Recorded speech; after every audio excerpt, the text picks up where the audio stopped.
ဒီနေ့ tutorial မှာတော့ After Effects မှာဒါမျိုး animation ကိုတစ်ဆင့်ချင်းစီဘယ်လိုလုပ်ရမလဲဆိုတာကိုရှင်းပြပေးသွားမှာပဲဖြစ်ပါတယ်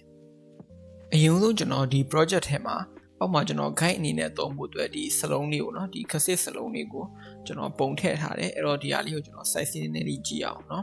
ဒီပုံမှာကျွန်တော်တို့ trace လုပ်မယ်เนาะtrace လုပ်ဖို့အတွက်ကျွန်တော် pen 2ကိုရွေးလိုက်မယ်ဒီ layer ကိုခဏကျွန်တော် lock ခတ်ထားလိုက်မယ်ပြီးပြီဆိုရင်ကျွန်တော် pen 2မှာ stroke ကိုကြာတော့ကျွန်တော် solid color ထားထားရယ်เนาะ for ထားထားတယ် fill ကိုကြာတော့ကျွန်တော် none လို့ထားထားပါတယ်ပြီးပြီဆိုရင်ဒီမှာပြထားတဲ့စာအတိုင်းကျွန်တော်တို့လိုက်ပြီးတော့ trace လုပ်အောင်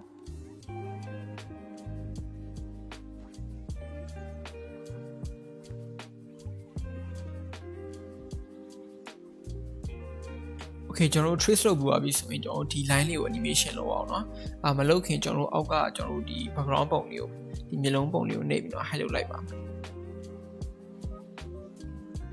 ပြီးပြီဆိုရင်ကျွန်တော်ဒီဟာလေးကို animation လုပ်အောင် animation လုပ်ဖို့အတွက် shape layer ကို select လုပ်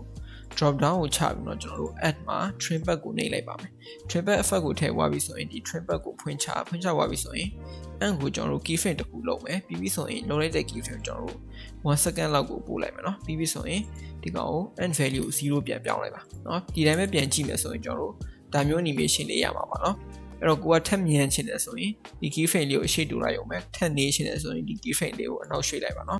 ကျွန်တော်ဒီမှာ1 second ကျော်လောက်ထားမယ်ပြီးပြီဆိုရင်ဒီ keyframe တစ်ခုလုံးကိုကျွန်တော် easy ease လုပ်လိုက်ပါမယ်เนาะကျွန်တော်တို့ခုပြန် play ကြည့်မယ်ဆိုရင်ဒီလိုမျိုး animation လေးရမှာပါအဲ့တော့ဒီဟာကိုကျွန်တော်တို့ကအယောင်2အောင်3အောင်ထပ်တဲ့ပုံစံမျိုးလိုချင်တယ်ဆိုရင်ကျွန်တော်တို့ကလွယ်လေးပါပဲเนาะဒါကို control D နဲ့ duplicate လုပ်လိုက်အောင်ပါပဲကျွန်တော်အခု control D နှစ်ခါနှိပ်ပြီးเนาะဒီမှာ duplicate 3ခုလုပ်လိုက်မယ်เนาะအဲ့ဆိုရင်ကျွန်တော်တို့ဒီမှာ copy 3ခုရပြီဆိုရင်ကျွန်တော်တို့ကဒီမှာဒီ shape layer 2နဲ့ shape layer 3ကိုကျွန်တော်နည်းနည်းချင်းစီအနောက်ရွှေ့ပါမယ်เนาะဒါမျိုးလေးဖြစ်သွားအောင်เนาะဒါဆိုဒီကလေးပုံစံလေးဖြစ်သွားပြီအဲ့တော့ကျွန်တော်ပြန် play ကြည့်မယ်ဆိုရင်ဒီ view လေးဆက်မသွားခင်မှာ After Effects ကိုအခြေခံ basic ကနေစပြီးတော့အစိမ်းတကြားလေးလာသင်ယူချင်တယ်ဆိုရင် GG Motion Studio ကဖွင့်ထားတဲ့ Motion Graphics Beginner to Job Ready Training သင်တန်းကိုစအပ်လို့ရပါပြီเนาะဒီသင်တန်းမှာ After Effects ကိုအခြေခံကနေစပြီးတော့ဒီ client project တစ်ခုကို briefing ကနေပြီးတော့ final video ထုတ်နိုင်တဲ့အထိအစအလယ်ဆုံးသင်ကြားပေးသွားမှာပဲဖြစ်ပါတယ်ဒီသင်တန်းအကြောင်းကိုအသေးသေးသိချင်တယ်ဆိုရင်တော့ Page Messenger မှာလာရောက်ဆုံစမ်းနိုင်ပါတယ်เนาะအဲ့တော့ကျွန်တော်တို့ video လေးကိုဆက်လိုက်ရအောင်အခုတော့ကျွန်တော်တို့အယောင်မပြောင်းရသေးတော့ဘာမှမသိတာသေးဘူးเนาะအဲ့တော့ကျွန်တော်ကဒီအပေါ်ဆုံးအယောင်ကြောင့်ဒီနဲ့ထားပြီးတော့ဒီ layer shape layer 2ကိုကျွန်တော် aqua blue အယောင်လေးပြောင်းလိုက်ပါ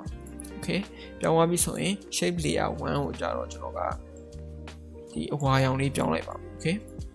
ပြောင်းပြီးပြန်ကြည့်လိုက်မယ်ဆိုရင်မှာကျွန်တော်တို့ရဲ့stroke တွေကအယောင်ကွဲနေတာကိုတွေ့ရမှာပါအဲ့ဆိုရင်ကျွန်တော်လိုချင်တဲ့ effect လေးရပါပြီเนาะကိုယ်တကယ်လို့ဒီဟာတွေကို glue effect ထည့်ရှင်လဲဆိုတော့သုံးခုလုံးဆက်လုံး right click နဲ့pre-compose နဲ့ပြီးသွားပြီဆိုရင်ဒီမှာ glow effect ကိုထည့်လိုက်ပါ glow effect ကိုထည့်လိုက်မယ်ဆိုရင်ဒီမှာကျွန်တော်တို့ဒီအောင်နည်းနည်းလေး value တွေကို like ကစားမယ်ဆိုရင်ကျွန်တော်လိုချင်တဲ့ပုံစံမျိုး glow effect ထည့်လို့ရပါမယ်เนาะ